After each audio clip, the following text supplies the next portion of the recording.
Ahoj, já vás vítám v dalším videu. Soláry máme hotový, střešní okno taky, světla a zadní couvací kamera. Dneska se podíváme na další téma a to je zabezpečení dodávky. Možná jste už slyšeli, že do dodávky, jako je Jumper, Ducato nebo třeba i Boxer, který mají tyhle kliky, tak existuje způsob, jak se do něho snadno dostat. A je to i důvod, proč se často kradou nebo prostě se do toho dostávají. A já bych se na to dneska chtěl podívat. Chtěl bych udělat opatření pro to, aby to nebylo možné. Tak pojďme na to.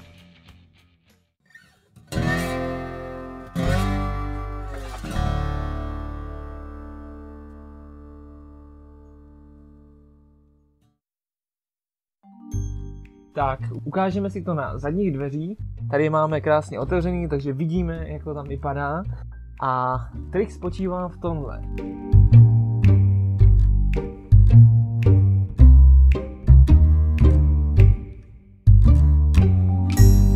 Dlouho jsem řešil, jestli tohleto video vůbec dělat.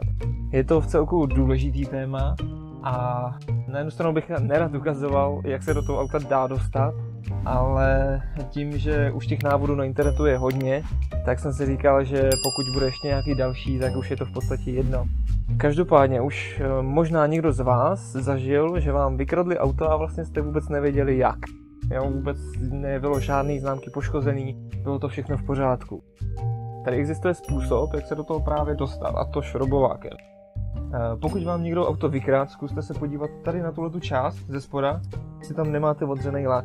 V případě, že byste ho měli odřený, tak je to právě od šrobováku. Tady ten trik spočívá v tom, že šrobovák malej zastrčíte tady ze spoda, dostanete se k zámku, zakvedláte a otevřete si. Úplně jednoduchý a docela blbý, pokud to lidi vědí. A protože se vám do toho dostanou úplně snadno, jednoduše, ale dá se to nějakým stylem řešit a to právě dneska budeme dělat, že s tím něco uděláme, aby se nám pod to nikdo nedostal a aby to nemělo tak jednoduchý. Tady to trošku teda výrobce špatně pořešil, jo? Každopádně máme tady teda zámek a šrobovákem zakvedláme tak, aby jsme ho nadzvedli a tím si otevřeme. A my musíme udělat to, aby se nám tam nikdo šrobovákem nedostal. A to lze udělat nějakým krycím plechem, který se tam vytvoří a tím se zamezí to, že se tam vůbec nikdo dostane. Pokud si ho sami neumíte vyrobit, dají se nějaký koupit na internetu a nebo si dělají i na 3D tiskárně, že udělají celkově nějaký krycí plech, který právě zamezuje tomuhletomu. A podle mě je lepší plech, protože ten se nedá tak jednoduše propíchnout jako plast. My dneska budeme dělat zabezpečení z plechu. Nejprve se podívám, jaký tvar vůbec musím vytvořit. Takže to tady rozšroubuju, podívám se na to, jak to vypadá a zkusíme tam udělat něco, čím to zakryjeme.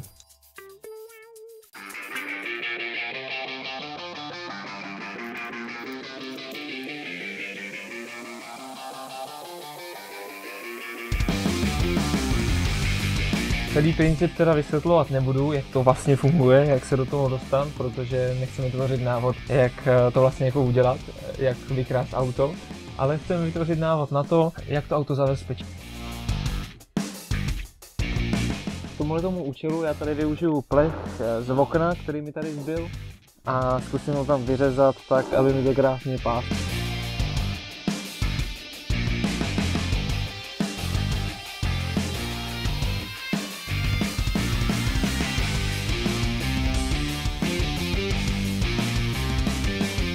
Vypadá to, že to sedí, takže můžeme udělat kopie na každé dveře.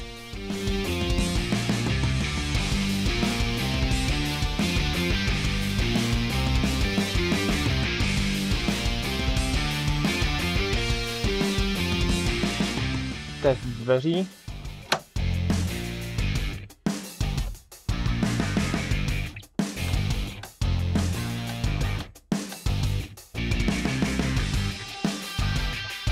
Tak, dveře nám fungují, vypadá to, že by to mohlo být zabezpečený a jdeme teďka na boční levý dveře.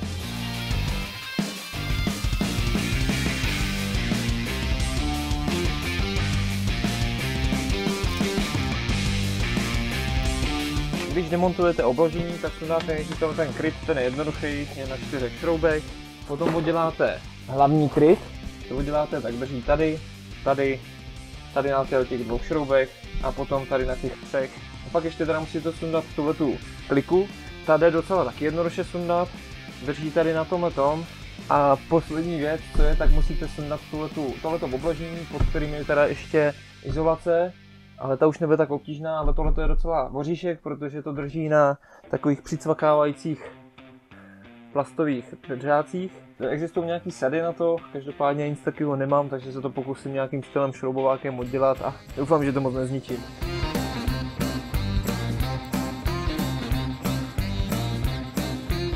Jinak problém na zámcích vzniká jenom na levě, je to vždycky na zámku, kde je možnost si zavřít klíčem. Tak a tady tenhle mechanismus je u bočních dveří.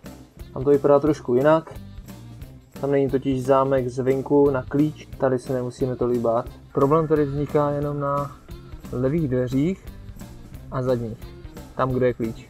Tady jsme u levých dveří řidiče a tady jak je klíč, tak tam vzniká ten problém.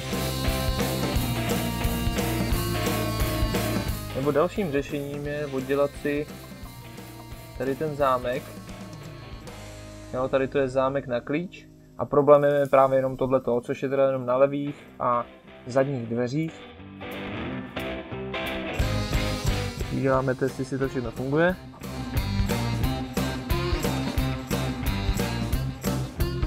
Tak teď bychom měli teda zamezit tomu, aby se tam někdo se šroubovákem vůbec dostal. Mám to hotový, přidělal jsem tam i tuhletu pěnu. Tak, teďka tady můžu přidělat tohleto platíčko, jak už jsem říkal, drží to teda na takovýchhle cvočcích, který se dají docela jednoduše šroubovákem oddělat. Jo, malinkým šroubováčkem jsem si to podebral a velkým jsem to potom vydloub. Nebo na to existuje speciální nářadí a to pak jde úplně jednoduše. Tak můžeme to dát zpátky.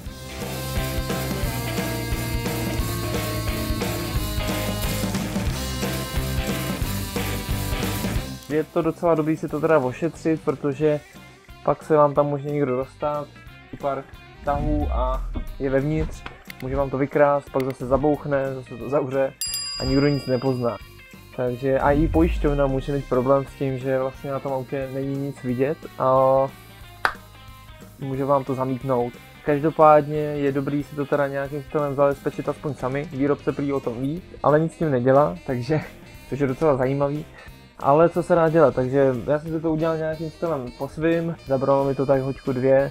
Horší byly ty dveře, zjistíte, že to tady vlastně vůbec celý rozdělává a pak je to nejsem tak složitý, jsou to docela rychlé, takže vám to zabere hodinu 2 a máte trošku větší jistotu, že se vám do toho auta nedostane. Existuje spousta způsobů, jak se tam určitě můžete dostat, ale alespoň jsme tuhletu jednu možnost trošku eliminovali a máme o trošku větší jistotu, že se tam nikdo nedostane. Tak jo, já doufám, že jsem vás trošku inspiroval k něčemu dalšímu. Doufám, že nemáte v plánu vykrádat dodávky, ale spíše zabezpečovat. Děkuju za shlédnutí. Napište mi komentář, pokud se vám to stalo, nebo máte i jiné zkušenosti, na co si třeba dát pozor, nebo jakým způsobem teda tu dodávku zabezpečit. A těším se na vás zase příště. Takže mějte. Ahoj. No a příště? Příště půjdeme nakupovat a dodávku si zvážíme. Takže se máte na co těšit.